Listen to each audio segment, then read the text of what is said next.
있어요 모두 보고 싶었어 우리도 어쩜 이렇게 시간이 안 가는지 정말. Assalamualaikum warahmatullahi wabarakatuh. Hai, who are you are? I hope you are always fine. Amin ya Allah rabbal alamin. Okay, so this time I will share some video regarding how to fry. Please pay attention. This video was made for the purpose of fulfilling the midterm test assignment from the supervising lecturer. The purpose of making this video is so that all of you can fry. Well, let's see the video. Assalamualaikum warahmatullahi wabarakatuh. Adik-adik, sebagai seorang muslim, sholat merupakan suatu kewajiban. Sholat juga merupakan salah satu dari rukun Islam. Sejak dini, anak-anak sudah harus diajarkan untuk mengerjakan sholat, dengan harapan kelak menjadi anak yang soleh dan soleha. Kali ini, mari kita belajar tentang gerakan dan bacaan sholat. Yang pertama, berdiri tegak menghadap kiblat sambil mengucapkan niat dalam hati. 2. Takbiratul ihram. Mengangkat kedua tangan sambil mengucapkan Allahu Akbar. Kemudian, membaca doa iftitah, membaca Al-Fatihah, dan surat pendek. Allahu Akbar kabira walhamdulillahi katsira wa subhanallahi bukratan wa asila. Inni wajjahtu wajhiya lillazi fataras samawati wal ard hanifan muslima wa ma'ana minal musyrikin. Inna salati wa nusuki wa mahyaya wa mamati lillahi rabbil alamin. La syarika lahu wa bidzalika umirtu wa ana minal muslimin. Bismillahirrahmanirrahim. Alhamdulillahi rabbil alamin. Ar-Rahmanir-Rahim. Maliki yaumiddin. Iyyaka na'budu wa iyyaka nasta'in. Ihdinas siratal mustaqim. Siratal ladzina an'amta 'alaihim ghairil maghdubi 'alaihim waladdallin. Amin. Bismillahirrahmanirrahim. Qul huwallahu ahad. Allahus samad. Lam yalid wa lam yulad wa lam yakul lahu kufuwan ahad. Allahu Akbar. Selanjutnya, gerakan ruku dengan membaca Subhana rabbiyal azimi wa bihamdi. Subhana rabbiyal azimi wa bihamdi. Subhana rabbiyal azimi wa bihamdi. Kemudian i'tidal. Sami Allahu liman hamidah. Rabbana lakal hamdu mil'us samawati wa mil'ul ardi wa mil'u ma syi'ta min syai'in ba'du. Allahu Akbar. Lalu sujud. Subhana rabbiyal a'la wa bihamdi. Subhana rabbiyal a'la wa bihamdi. Subhana rabbiyal a'la wa bihamdi. Allahu akbar. Duduk di antara dua sujud. Rabbighfirli warhamni wajburni warfa'ni warzuqni wahdini wa'afini wa'fu anni. Allahu akbar. Sujud kedua. Subhana rabbiyal a'la wa bihamdi. Subhana rabbiyal a'la wa bihamdi. Subhana rabbiyal a'la wa bihamdi. Allahu akbar. Tahiyat awal. At-tahiyatul mubarakatus salawatut thayyibatulillah. Assalamu alayka ayyuhan nabiyyu wa rahmatullahi wa barakatuh. Assalamu alayna wa ala ibadillahis sholihin. Ashhadu an la ilaha illallah wa ashhadu anna Muhammadar Rasulullah. Tahiyat akhir. At-tahiyatul mubarakatus salawatut thayyibatulillah. Assalamu alayka ayyuhan nabiyyu wa rahmatullahi wa barakatuh. Assalamu alayna wa ala ibadillahis sholihin. Ashhadu an la ilaha illallah wa ashhadu anna Muhammadar Rasulullah. Allahumma sholli ala Muhammad wa ala ali Muhammad kama sholaita ala Ibrahim wa ala ali Ibrahim wa barik ala Muhammad wa ala ali Muhammad kama barakta ala Ibrahim wa ala ali Ibrahim innaka Hamidum Majid. Dan yang terakhir, salam. Assalamualaikum warahmatullahi. Assalamualaikum warahmatullahi.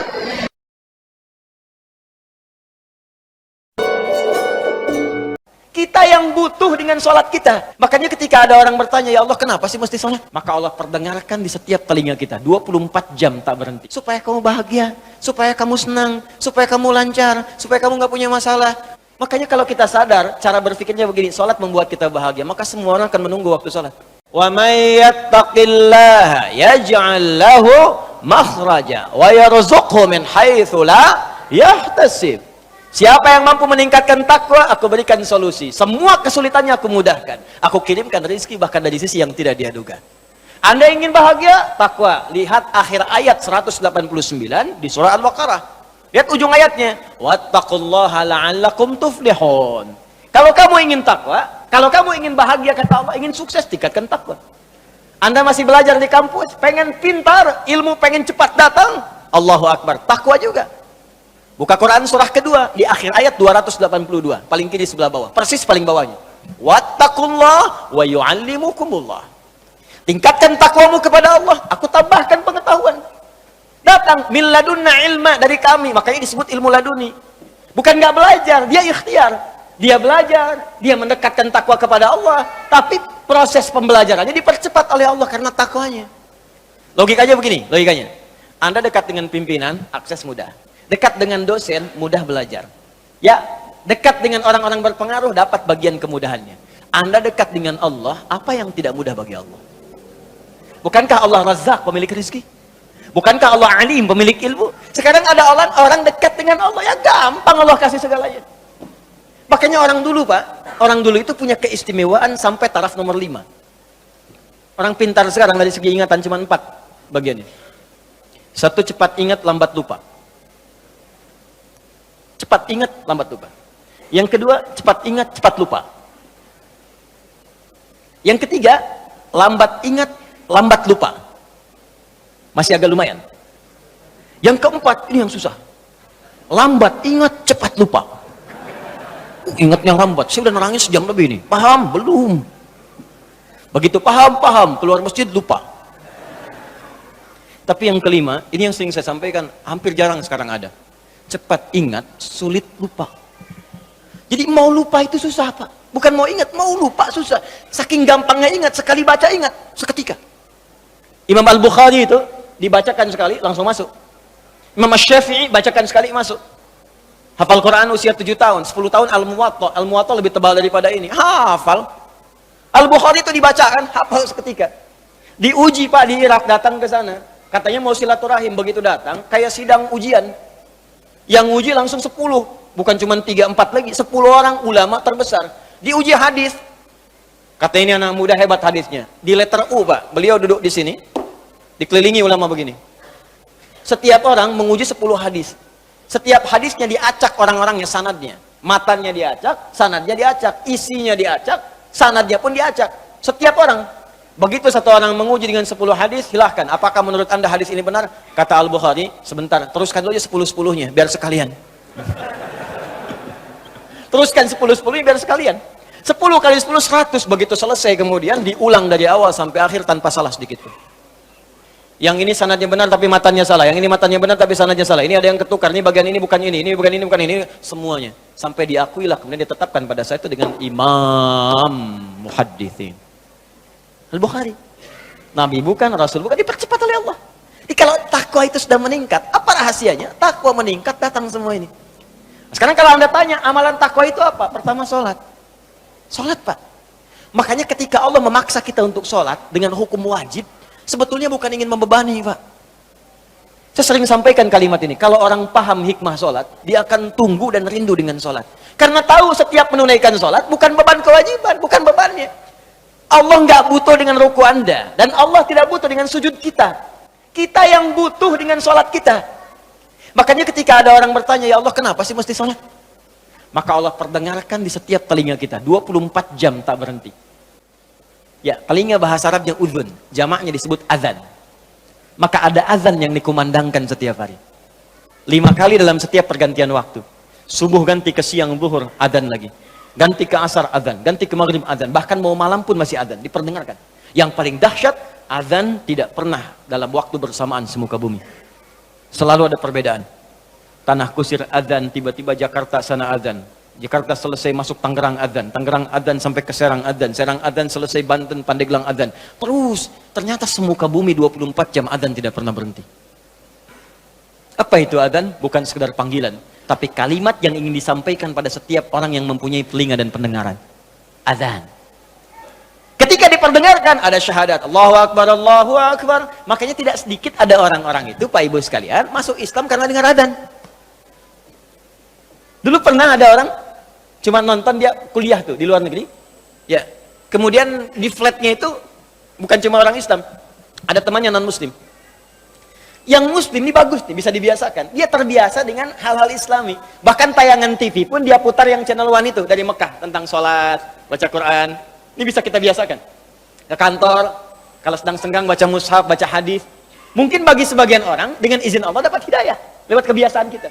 Begitu sedang membuka tayangan itu, muncullah sedang sholat isya, tayangan persiapan sholat isya langsung dari Masjidil Haram. Yang non muslimnya tiba-tiba datang, yang muslim ini cuma iseng nanya begini, kawan, menurut kamu berapa jumlah orang yang ada di masjid itu? Temannya bilang begini, ya mungkin 1000, 2000 lah. Ya. Apa jawab yang si muslim ini? Ada di sana sekarang setidaknya 500.000 orang sebelum dilakukan perluasan. 500.000 orang. Pertanyaan kedua, perhatikan kalimatnya. Menurut kamu, berapa lama waktu yang dibutuhkan untuk membuat mereka semua rapi seketika? Dia berpikir sejenak, kemudian dia jawab, mungkin seminggu 2 minggu kayak. Seminggu 2 minggu, sepekan 2 pekan. Kata si muslim ini, aku akan tunjukkan kepadamu, tidak sampai 5 menit, semuanya akan rapi dan baris. Kata yang kawan tadi, mustahil, gak bisa itu. Tadi kan, rasionalitasnya jalan. Ketika rasio sudah mulai jalan, maka mudah bagi Allah memberikan hidayah dan hikmah kepada jiwanya. Maka seketika, kata temannya yang muslim, sekarang coba lihat.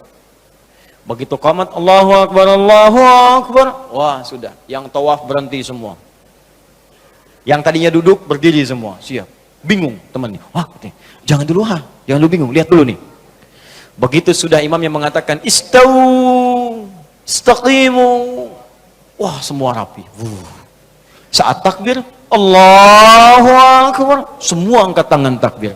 Maka apa respon yang non muslim ini? Dia katakan kepada yang muslim, tolong tunjukkan kepadaku bagaimana caranya masuk Islam, karena ini bukan agama buatan manusia.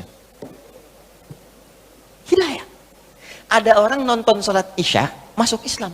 Ada orang sudah Islam, gak mau sholat isya. Orang udah komat nunggu dekat subuh. Jadi bisa jadi asbab hidayah. Dan yang paling menarik begini Pak, kadang dalam keseharian, kenapa cuma Anda yang dengar azan? Kenapa Anda yang lihat, Anda pulang kerja, bisa kan lewat jalan lain. Tapi kenapa Anda bisa melewati orang sholat? Kok bisa melihat orang ke masjid? Kok tiba-tiba lewat ke tempat masjid yang sedang azan? Itu kan hidayah. Sebetulnya Allah sedang jemput kita. Ketika Anda bertanya, kenapa kami sholat ya Allah? Dijawab lagi di suara adzan. Hayya 'alas shalah. Kenapa sholat ya Allah? Teruskan. Hayya 'alal falah. Tuh, falah. Sukses dan bahagia. Ketika engkau bertanya, kenapa kami mesti sholat? Aku jawab, kata Allah, suara muadzin tuh. 24 jam aku perdengarkan padamu. Tanpa putus, supaya kamu bahagia, supaya kamu senang, supaya kamu lancar, supaya kamu nggak punya masalah. 24 jam, kalau sekali diingatkan, belum sadar, mungkin wajar. 24 jam diingatkan, nggak sadar-sadar, Anda manusia bukan? 24 jam, datang terus, kedengaran terus, nggak sadar juga. Perlu apa lagi? Di sekarang yang salah siapa? Jangan lagi Anda salahkan Allah, ya Allah, kenapa saya mesti begini? Why me ya Allah? Why not? Kata Allah. Kamu saya kasih nggak diambil-ambil. Makanya kalau kita sadar, cara berpikirnya begini, sholat membuat kita bahagia, maka semua orang akan menunggu waktu sholat. Karena itu ketika Anda punya masalah, kalimat sholat itu ketika disebutkan di Quran, bersanding dengan solusi. Quran surah kedua ayat 45. Wasta'inu bis-sabri Kalau engkau punya masalah, kata Allah, maka minta kepadaku. Sabar terima masalahnya, karena semua orang punya masalah. Bukan Anda saja, kata orang, semua orang hidup punya masalah. Perhatikan Quran surah kedua ayat 155. Walanabluwannakum bisyai. Semua orang yang hidup, kata Allah, aku akan uji dengan persoalan. Diuji dengan masalah. Masalah ini aku turunkan, bukan ingin membuat hidupnya bermasalah. Perhatikan bahasa Qurannya. Tapi ingin meningkatkan kualitas hidupnya. Sebab kalau hidup nggak ada ujian, kualitasnya nggak meningkat. Anak SD itu masuk SMP kalau sudah lewat ujian. Harus diuji supaya kadar keilmuannya bisa diketahui layak untuk masuk SMP. Kalau nggak ada ujian, nggak ketahuan peningkatan ilmunya. SMP ke SMA ada ujian. Jadi kalau tahap yang sederhana saja ada ujian, apalagi hidup yang begitu kompleks, pasti ada ujian. Di cara berpikirnya jangan salah. Ketika sedang punya masalah, sesungguhnya Allah sedang akan meningkatkan kualitas hidup kita. Semakin tinggi ujian, artinya kita akan semakin meningkat dengan kuat. Karena orang besar itu nggak akan diuji dengan ujian kecil. La yukallifullahu nafsan illa. Jadi kalau Anda hadir sekarang di pengajian ini sedang punya masalah berat rasanya, maka berbahagialah. Artinya Anda akan diangkat setinggi-tingginya oleh Allah karena ujian yang diturunkan, ujian yang disetarakan dengan kemampuan Anda. Itu poinnya. Nggak ada orang hidup nggak punya masalah. Apa dikira Ustadz nggak punya masalah? Lebih banyak daripada jamaah. Tuh masalah antum tuh. Saya jawab juga. Di hidup bersanding dengan masalah. Persamaan terbaliknya, orang yang tidak ingin punya masalah artinya tidak ingin hidup. Siapa yang tidak ingin punya masalah? Angkat tangan. Selesai. Nah sekarang kata Allah, kalau sedang punya masalah, minta kepada saya solusinya supaya dipermudah. Lewat apa ya Allah? Wassalah, datang. Kalau Anda masih nggak mau sholat, ditanyakan imannya oleh Allah. Makanya kalimat ini disebutkan sekali lagi untuk menguatkan di ayat 153. Dipanggil kalimat imannya. Seakan-akan begini bahasanya. Kamu ini punya iman apa enggak sih? Kalau nggak punya iman kamu abai, ya karena nggak ada iman. Sekarang kamu masih mengaku beriman, tapi saya panggil sholat nggak datang. Karena itu di ayat 153, paling kanan sebelah bawah, itu kalimatnya berubah dengan disebutkan kata iman di depannya. Ya ayyuhalladzina amanu. Hei semua orang beriman, mana imanmu? Ista'inu bis sabri was shalah. Kalau kalian punya masalah, kata Allah, sekali lagi datang. Lewat sholat minta kepadaku. Makanya kalimat ista'in dirubah menjadi kalimat permintaan. Berubah jadi nasta'in. Saya tanya pada anda, apakah kita mengucapkan kalimat nasta'in dalam setiap sholat? Berapa kali kita ucapkan dalam sehari? 17 kali. Iyyaka na'budu wa iyyaka nas. Hadis kuncinya mengatakan, ketika seorang ibadah benar bacanya, membaca kalimat itu, benar salatnya, sampai di kalimat itu, maka jawaban hadis kuncinya, hadza baini wa baina 'abdi wa li 'abdi ma sa'al. Ini perjanjian antara aku dengan hambaku, maka apapun yang hambaku minta sampai di sini, aku akan kabulkan selama itu dia butuhkan. Okay, thank you for the watching and see you next time. Bye bye. Assalamualaikum warahmatullahi wabarakatuh.